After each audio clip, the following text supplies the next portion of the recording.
స్పర్శతో నన్ను దీవించుము,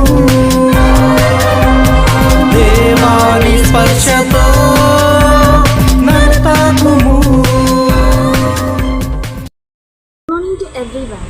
Today's Gospel is taken from St. John chapter 8 verses 1 to 11.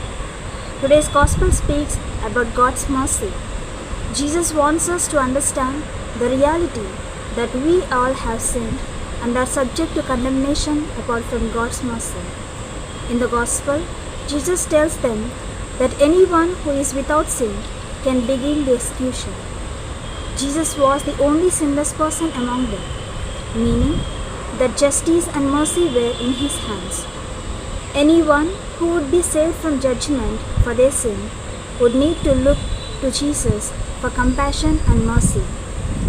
God's mercy is the goodness of God confronting human suffering and guilt. God seeing our suffering and respond to our guilt with a covering of his mercy. Jesus' words feel very much like St. Paul's in Romans chapter 3 verses 23. All have sinned and fall short of the glory of God. Paul goes on to tell us that we are justified by God's grace and that God has passed over former sins to show us that Jesus is both the just, that is completely righteous, and the justifier, that the one who forgives us and our sins, completely righteous and justifier. If the religious leaders wanted Jesus to consistently apply God's law to all of them, they would all be at a place of judgment.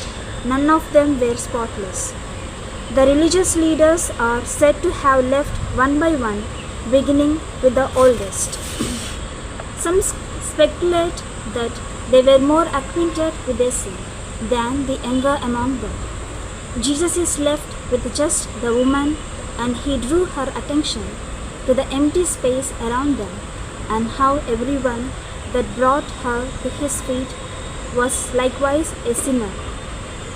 Legalism would have us think that others are worse sinners than we are. Injustice would have unfairly applied God's law. Jesus dismantled both legalism and injustice with her mercy. His parting words to these women, "Neither do I condemn you, go and sin no more." The mercy of God is not an excuse to sin, but it is a recognition that when we do, we can look at Jesus Christ to ask forgiveness and cover our guilt. Thank you.